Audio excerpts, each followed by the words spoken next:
Hello and welcome back to more Joker manga, man. I'm trying to finish off Volume 2 here so I can move on to Volume 3 in terms of both reading it and reviews. I read this a while back, and I'm just now getting around to talking about most of this stuff. Today's little story, you find the title, A Man Named Alfred. Now that kind of tells you what's about to happen, right?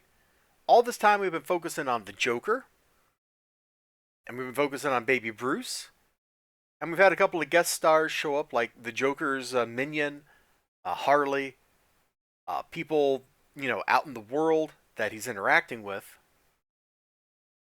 But we haven't really seen any other back characters, have we? That's all changing.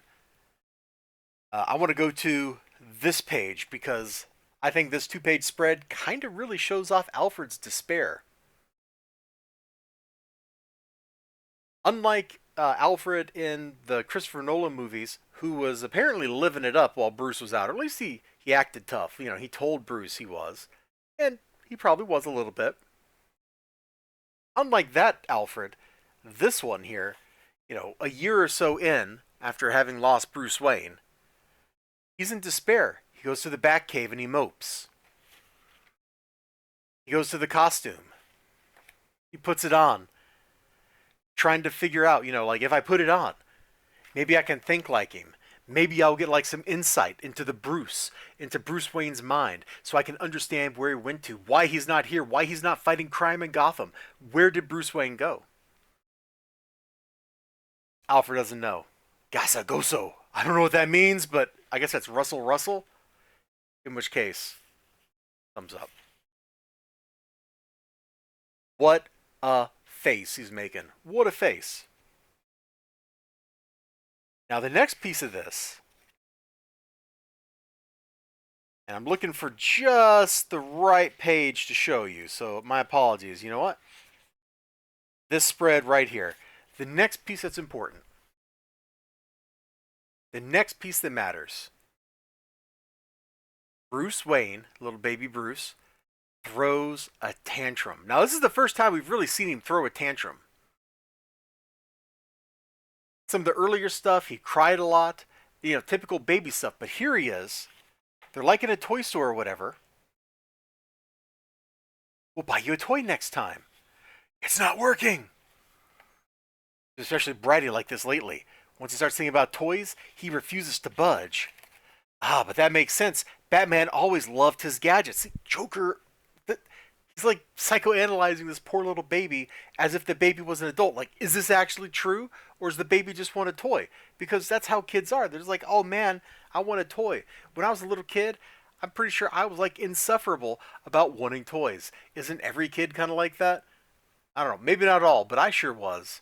At least in my opinion. My parents may disagree, but I was always scheming, trying to scheme something. So the little baby wants a toy. Joker doesn't want to buy him a toy. So now we got a setup. Alfred wants to take care of Bruce. Joker is having trouble taking care of Bruce. And so now all that's left is for the two sides to meet. Unrest in the House of J, right? Well, that's exactly what happens. Alfred visits the little daycare where Bruce is at. He comes by, he's like, hey, I'm just seeing where all that Wayne Foundation money's going. I'm a representative of Mr. Wayne. We're the benefactors.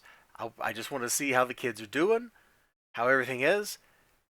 And he bumps into the Joker, and he bumps into Bruce. And when he hears the name, you can imagine how that goes down with Alfred. Now, I don't think Alfred immediately thinks like, oh yeah, clearly this child is somehow Bruce Wayne, but the name's the same. So, Joker and now Alfred got a little bit of a competition. What had been a mostly introspective story, and one of, I don't know, everyday struggles, has turned into a conflict between a guy who represents a rich and powerful money interest, and a psychopathic criminal. So what's waiting for us in the next chapter? Stay tuned to find out, right? You know what I'm saying? I'm loving this book so much, man. It's a hoot. Everything about this is a hoot. And the little, I don't know how the power struggle is going to end because that's in volume 3, but it's set up and it looks like it's going to be an absolute blast. So I can't wait to tell you about the next chapter, and then I can't wait to sit down and read volume 3 and start talking about it either. You all take care of yourselves. Check this stuff out.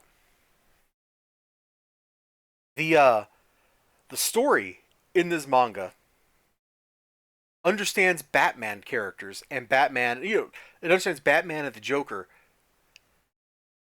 better than a lot of Batman comics do, which is absolutely crazy to me. How are writers working for DC less familiar and less respectful of the characters involved than Japanese manga writers and artists? I don't know, man. It seems impossible, but that's where we are.